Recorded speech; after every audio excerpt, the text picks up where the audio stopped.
We say good morning to Dr. Wendy Crawford Daniel. Of course, Dr. Crawford is an author and a sociologist, and to Akiera Paterson.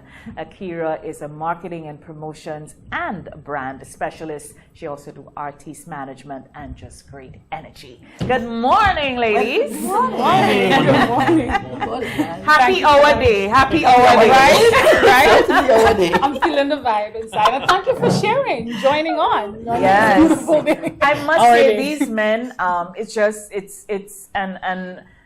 I mean, since we started this show on November 9th, these two gentlemen, they have, the way I have felt is that they allow me to shine. Yeah. They hold me in the light. I've never felt disrespected. I've never felt that, oh, I'm smarter than you. I've just felt warm and supported by them. And I know it's the first time you're hearing this, but this is a perfect day to say this. And I'd just like to say thank you. Oh. Absolutely, thank you. I do not ever think about women without thinking about men. Yes, and that's it, because they make me better. Yeah. Because, you know, sometimes they say things that I'm like, okay, so all right, that's just them being a man, just being cut and dry. But I have the emotion, so let me bring that side to it. So it's a really nice balance, and it's just really perfect. With us. Yeah.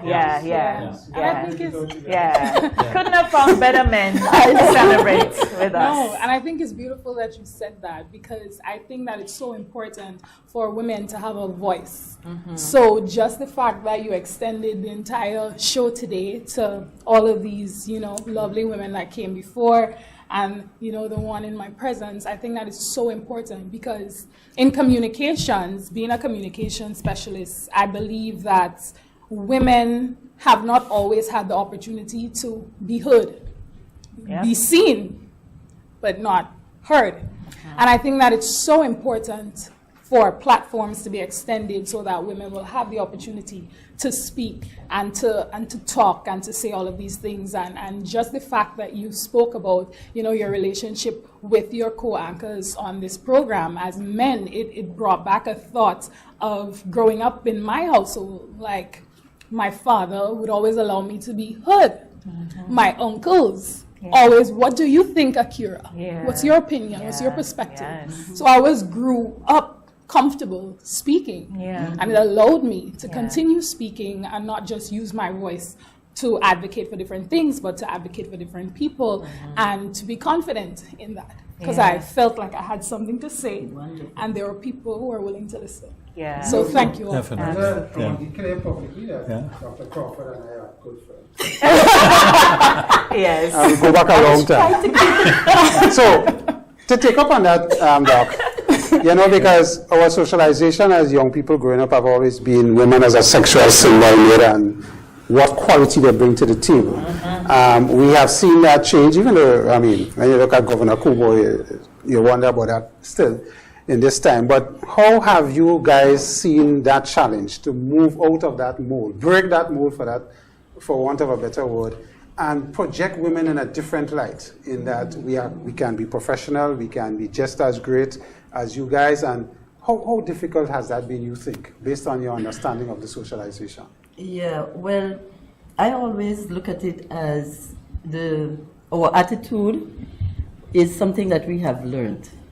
So we weren't born with that attitude. Right. And the attitude that we have towards men, or the values or that we hold, have much to do with what we were taught, even as children growing up, because as I always say to my students and to everybody else, that we were born with a blank slate. That's correct. Yeah. And when I look at, for example, the theme for International Women's Day, you know, challenging us to go against bias and inequality and things like that, I'm saying all of the bias that we have, whether it's towards men, because as children we were told certain things about men. As girls we were told certain things, very negative things about men. It was never, you know, a sort of, we need each other and can't do without each other. So it has been challenging, because even women have internalized that value, you know, that men are our enemies, or men are the negative element in the relationship, and that it should always be a struggle. And so it takes a while for for people to realize that. As I was speaking to the other members of the panel earlier this morning, I said that from my own experience as a young woman activist in the school system, started in the school system, Yes, we know. and the works of, during the revolution time, the works of the National Women's Organization, though I was not yet eligible to be, I was not a member, I was with the student movement. But we learned so much from the women's movement, and as I recall things like the fight for equal pay, maternity leave law, and all of the things that benefited women. Prior to that, we just took things for granted. That's how it is. That is how it should be. That's the norm. And so we did not challenge norms. Yeah.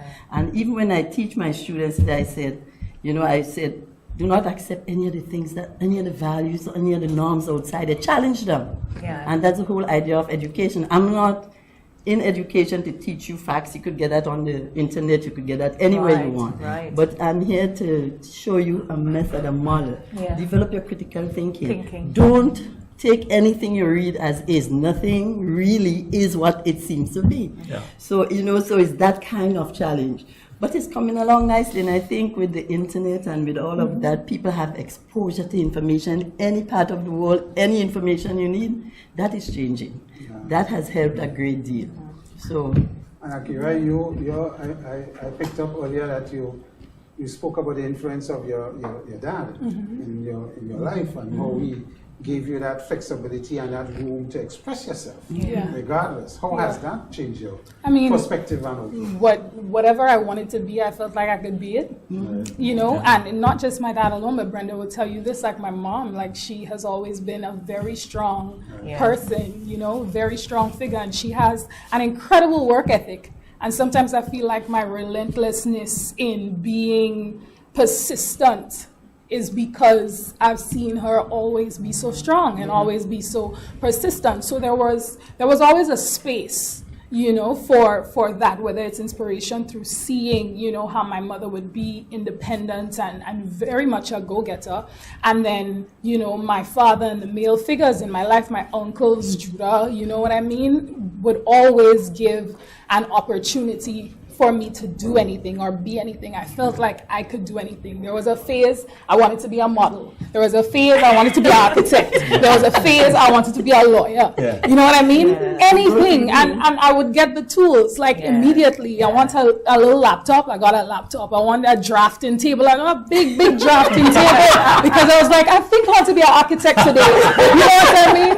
And I know that every young girl or every woman doesn't have, an opportunity where they would have, supportive male figures or supportive people that would just drop everything and get them. But I think it's so important for us to tell our young girls like stories, positive stories about other women. Yeah. Because to me, our lives are the stories we tell each other about each other and the meaning that we create from that.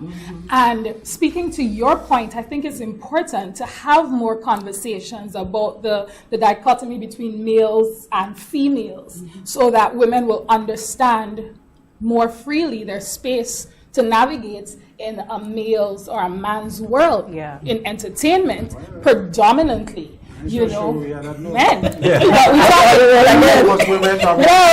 Well, you see, as I said earlier, outside I said, we've always grown up knowing that males have had a voice, so I feel like this is the females' time. Yeah. But it's important for us to not lose the fact that males need to be in the conversation. No, it's important for men to be in the conversation so we could have that successful dichotomy. Well, I would like to pick this up.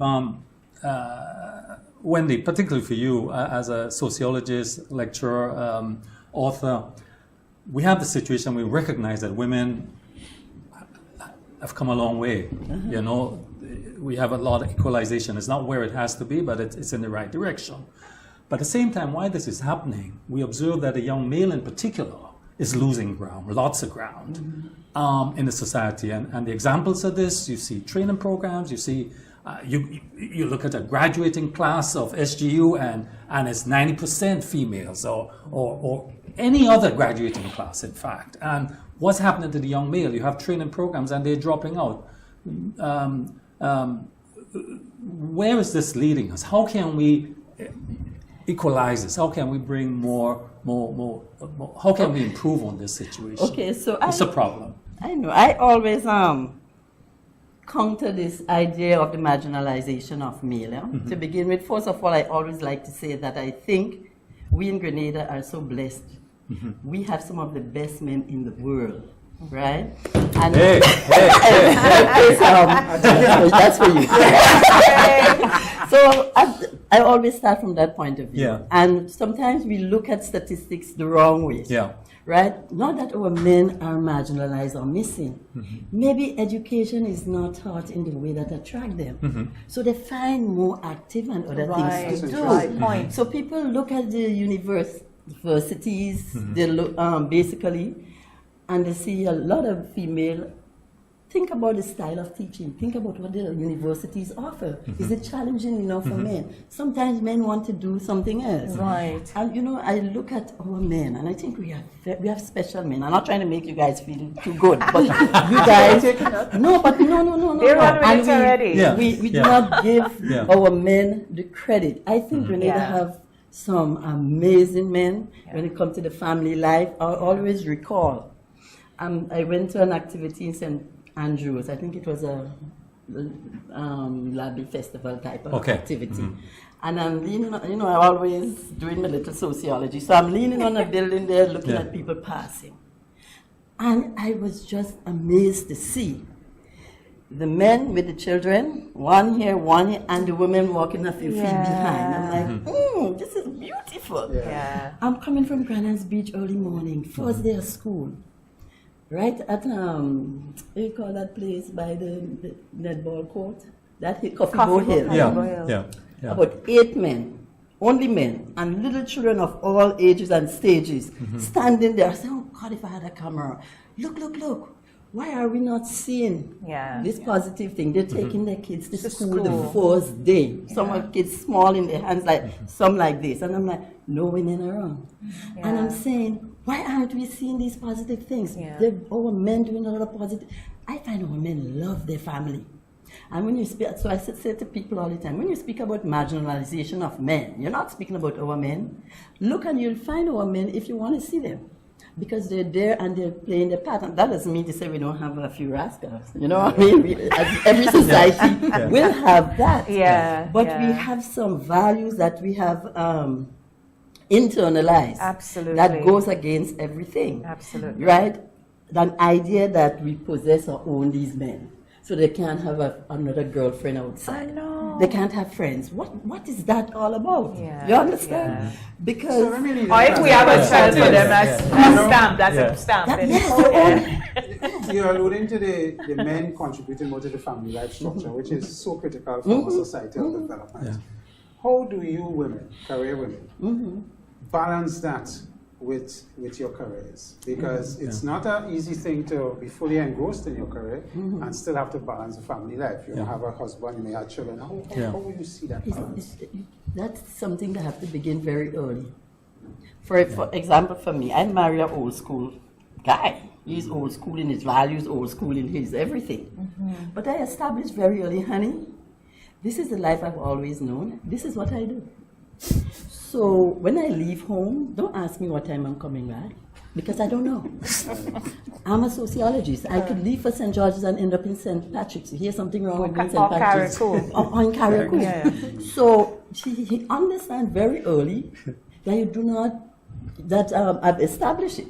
Yeah, and that's what he loved in you when he saw you. And you do it early, when the honeymoon is still hot, right? You do these things early, so that later on, honey, you agreed to this. You understand? So what is the big deal now? But that speaks to respect as well, respecting you as an individual. Exactly. So you establish it early, so I'm able to balance very well. Nothing holds me back in terms of, family. I mean, even as a man, I found that to be my greatest challenge in my career and my professional life, to balance your needs and wants of your children and your wife versus your career. It's a lot of little things, but I mean, I found that to be a great challenge. What about you? How do you see that? I mean, I feel like there's a balance in everything, and there's a balance in life, but it's also important for us to not get too caught up in having that balance every time.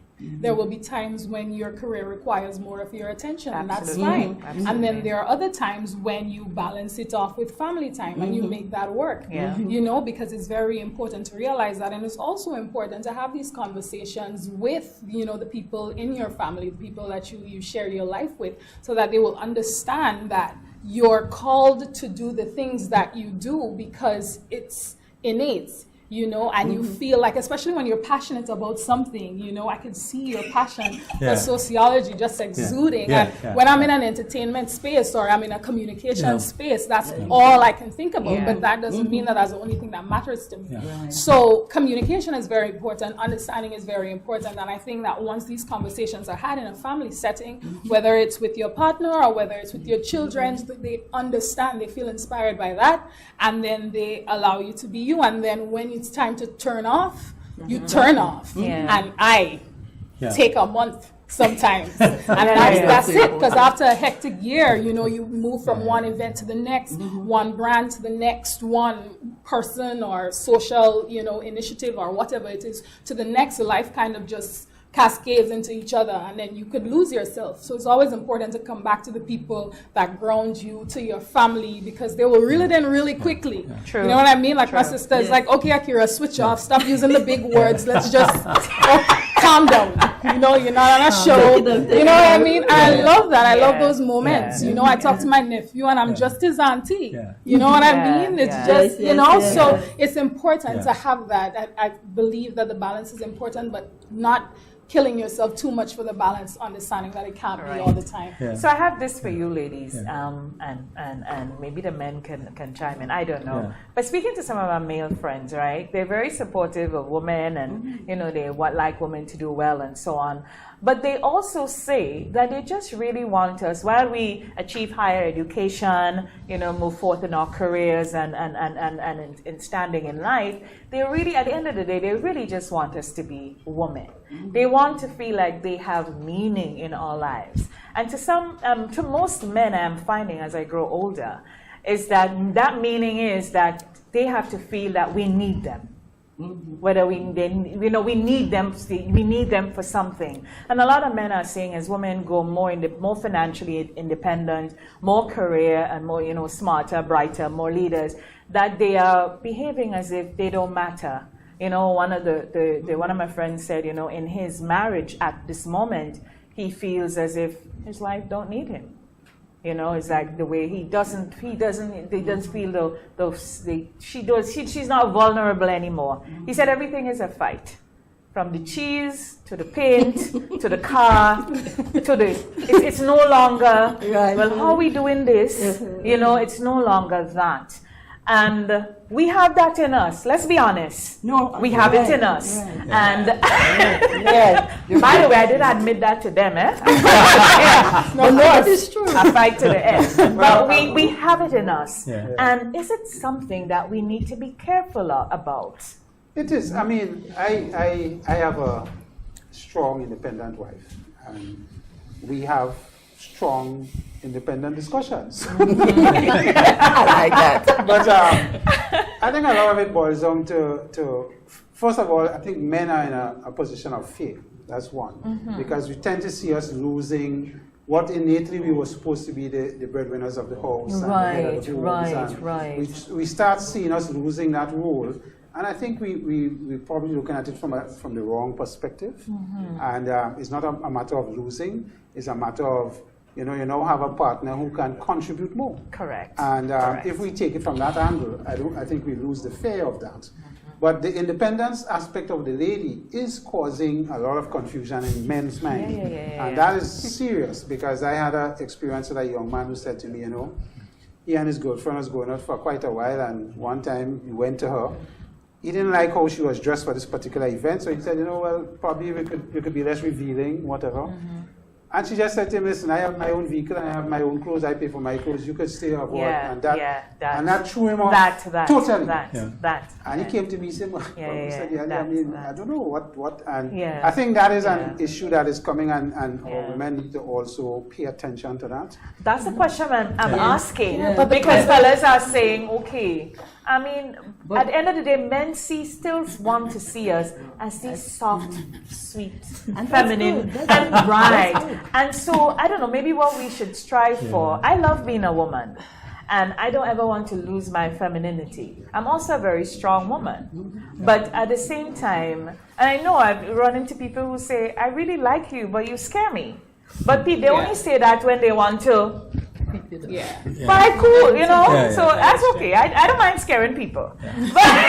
But is this something, yes, Dr. Brenda, Crawford, that we need to pay yeah. attention to as women? Yes, and I think that's where we're losing our way, and we speak a lot about equality and bias and so, but we normally as women we look at it on one side. Right? There are women in Grenada today who are domestic abusers. They're abusing their husband. They're beating up on their husband. Yeah. And it's a emotional secret. abuse. And emotional, Y'all are very psychological and emotional abuse. Yeah. Right? But if it's done on the other way, immediately we say, we cry out. Right. But it's both sides, and unless, because we have a major role to play, we have to extend that sort of understanding in a similar way. Remember our values. We learn it from our churches. The man is the head of the household. If we don't, and that we have to, what we have to succumb as women to men. So we have learned that as children growing up. So it's only natural. People, women in particular, will have that kind of attitude. These are the type of things we have to challenge. These are the type of things we have to, because those are the things that's creating these sort of differences. Yeah. And so, to me, of course we have to, in the next world I'm coming back a woman, and in another world, and another world, and another world. Wow. I'm definitely coming back a woman. But at the same time, we have a tendency as women to blame the men about everything. Yeah. And we're not holding our end of the bargain. We're crying wolf, wolf, wolf, wolf, wolf, wolf, wolf. Right. Well, come on. We have to give too. Yeah. In order to, so the point that you're making there, absolutely I see it.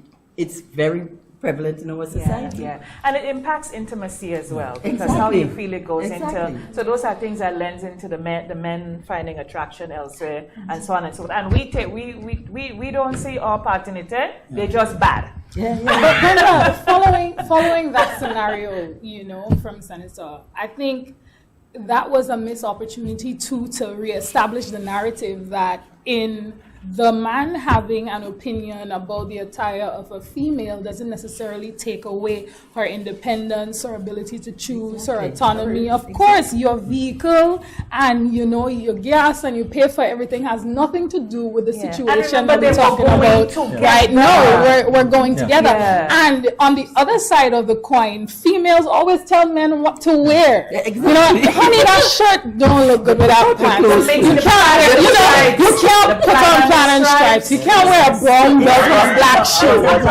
So I know you're that. So I'm simply saying that it's important to tenderize these moments. Yeah. I think men need to Absolutely.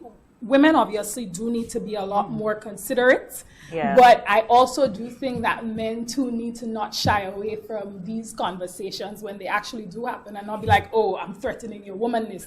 It's not necessarily that. It's just, honey, I'm saying that we're going out together in this moment at this, and I will feel more comfortable if you weren't so much of a spectacle for everybody. That's simply what it is. As a young man, Simply what it same is. thing. Simply. If she has respect for you and the relationship, she would have listened a little more. That is the essence. But but it is something that as the women in our lives and so on get more independent and more focused, and I think it's a great thing, by the way. Yeah. We need to get more women in the boardroom, more women in business, because you guys bring a particular commodity that we don't have, which is attention to detail. And organization. And we need that for proper balance, and it helps all.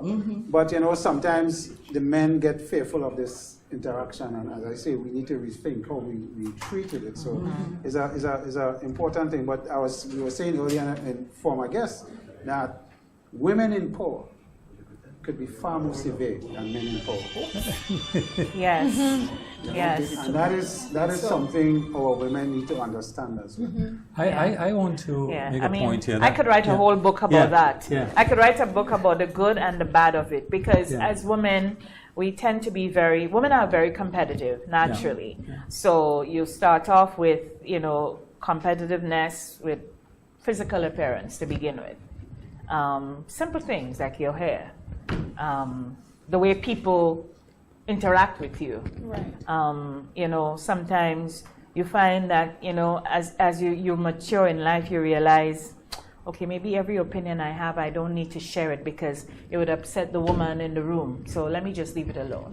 Let her shine. Yeah. I would just shrink in the corner for today Yeah. because I ain't shrinking for long and I ain't shrinking for nobody.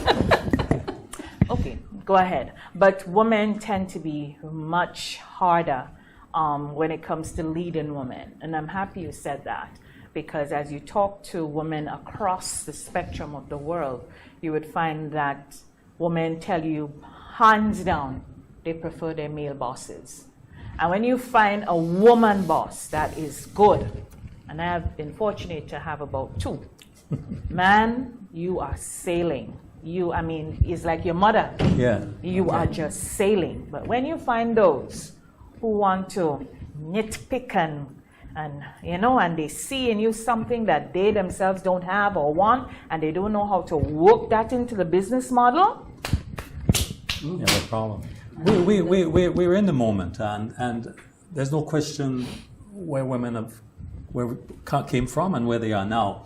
Starting from the revolution, the kind of progress that was made there, equal pay for equal work, setting up of Ministry of Women Affairs, and a lot of those things. And where we are now, we're going into what we call now gender mainstreaming, where there is deliberate planning and organizing to take the various sexes and gender into consideration.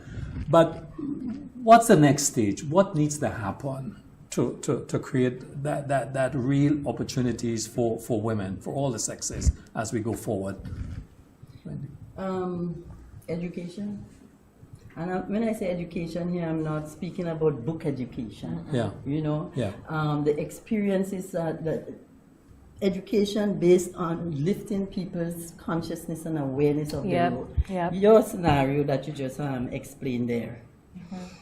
Women, a lot of us, a lot of women in leadership, in business and otherwise, think that they have to behave just like the men because their model and what they have seen in leadership, they see a behavior that they think, if I do not pattern that behavior, I will not be considered a good leader. And I don't think anybody could make good leaders as women because of that very detail that we pay attention to. And because we have a human side. We are the giver of the boat. We give both.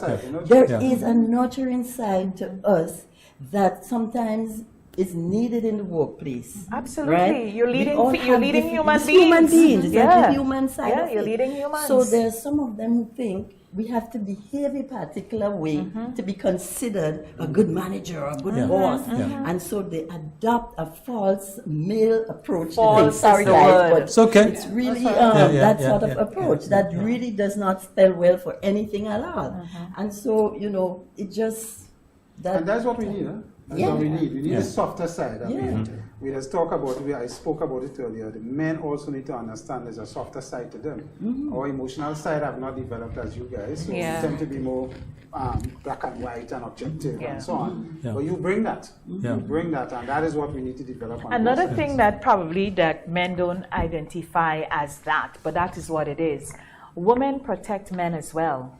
So if, let's say you're the MD at Systems, if your HR is a woman, and she's good at what she does, she's protecting you because she's going to highlight and spot a lot of things that you could fall victim to, but she's going to take care of that. And sometimes a lot of men don't see that part. So women in the workplace and the elevation of women in the workplace and men elevating women in the workplace, it works for the men. But you talk about the workplace too, and Wendy, I raised that with you before. The question is, because the example, I run an organization, 26 persons, and you have 23 young females, women, and it's difficult to get any male. And the males that are coming teaching and not showing the quality and the standards that the women are. So that's the threat here, and that's the risk. And I see it throughout the society and institutions, you know.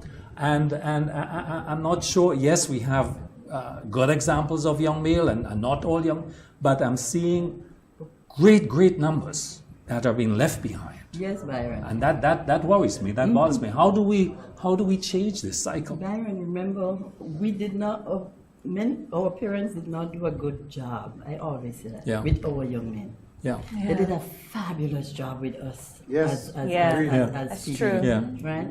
They thought that guys born with the sensibility Yeah. of society and don't need as much guidance. Yeah. Yeah. So they tend to let the guys run loose. It's true. And while you very rigid and rigorous with your daughters, that's my own experience. It's still happening. It's like walk that straight and narrow path. Still Inside by happening. 6 o'clock. And the boys are, The boys are they running. could do anything, they could go anywhere, they could make any choices, but not us. Since you're like that, they're asking what you want to be. And they're making provisions for the girl. Yeah.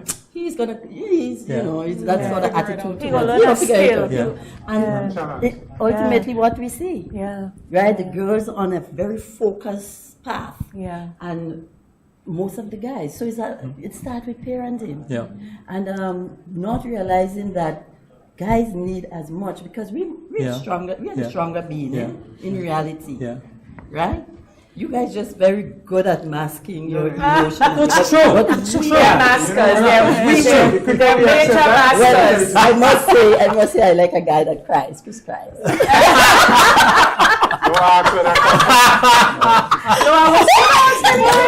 was going to ask him like, yeah, I like a guy that cries. So just don't cry too much. No. Then you get, it's not real. But it's really, it starts with all the way down with that parenting and socialization and expectations of male. So we grow up a dual type of parenting. One type for the girl, one type. And we've seen the outcome of that today. Absolutely. So that situation you speak about, of course it's happening. Yeah. But a lot of it have to do, and these young men, once you can get them, they're just so receptive to For wanting real. to know, etc. For real. etc. Look, it's the other way around now. You have the young male asking for a top up. You know, it's not the female asking for a top up. The other way around now. The women are more independent now than the males. Because we got the training Absolutely. from day one. Absolutely. I must say, in my experience in my organization, I have a group of young people, both male and female.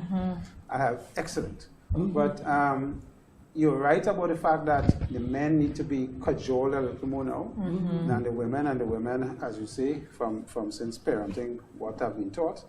Yeah, and I think we now have to recognize that Wendy has got to the root cause of the problem. So now it's for us to design and associate programs at work, at home, wherever it is, to now recognize that our males need a little more attention. Not attention to make them feel less of a male, but attention to let them know that they're just as valued. I think we have poured everything we can into bringing us to where we need to be. And what those of us who are here, we just have to take the others along. But with men now, we really need some serious work and some serious concentration. And as Dr. Crawford said, the men, they are receptive.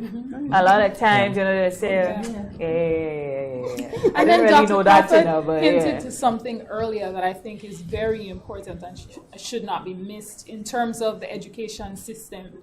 Because I was a teacher. I taught at Happy Hill Secondary for a few years before I moved on to communications and entertainment.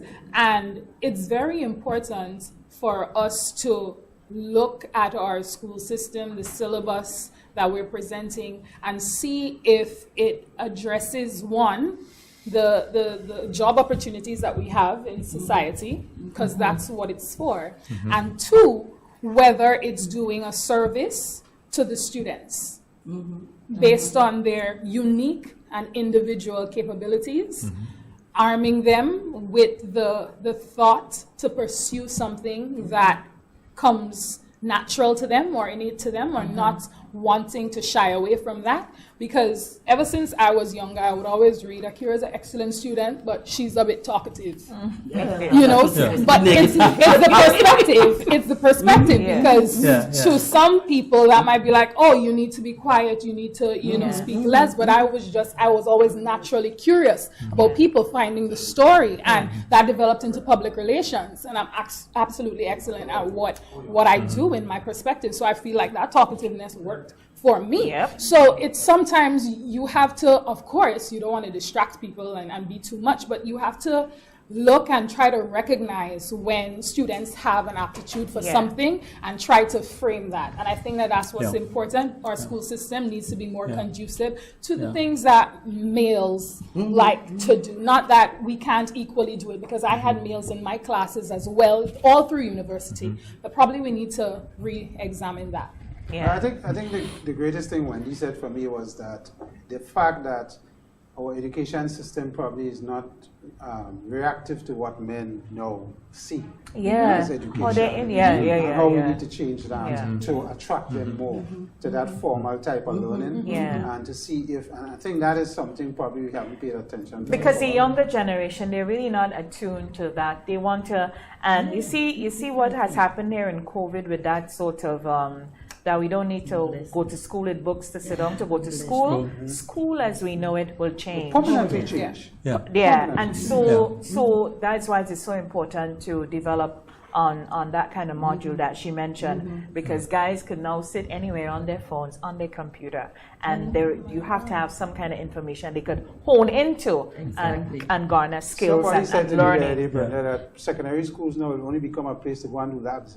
All these buildings we have in these classrooms. I'm just so excited with the revolution that's taking place. It is a revolution. It is a revolution. If you're into woodworking, you go just to do woodworking. Labs, but secondary schools and tertiary educations will now become so digital that there will be no need for in-face classroom to a certain degree. Although I think there is something to say about in-face, but obviously, that is going to be a permanent change for us. Absolutely. It's going to challenge the model that we have. Absolutely. So, wow, look at the time. We're talking all the illustrations. Oh, you guys stay for us. And some of us have our 8 to 4 to go to. You're probably watching us like, thank you for your contribution to International Women's Day. It's time without you guys, you know that. I have a strong woman in my life, my mom. She was a single mother for most of the part, and I always say mommy came from, in the days when you're picking up nutmeg and you can't go to school on a Friday. And came from that kind of background. And she has been the greatest influence in terms of, how to treat a woman, what needs to be expected, and so on. And that has, I always put her on a pedestal, because I think she inculcated the values that probably resulted in what I am today. But the fact is that I always admire her strength. And her determination from her background and where she ended up and what she always wanted me to marry you. Yes. We get to late. Anyway, ladies, your final comments, Dr. Crawford? Well, I'll say today is very important, and especially for all of us, both genders, both male and female, because there is no International Women's Day without the men. Absolutely. So thank you, men, for being part of our life and being our partner in everything, including crime. I echo that 110%. And I also want to say to any young girl listening, any young male listening, that you could be whatever it is that you want to be. If you can dream it, then you can be it. If you have that inspiration, it stems from creativity within you, and just have that ability to pursue it, females as well as males. And happy International People. Thank you so much for having me.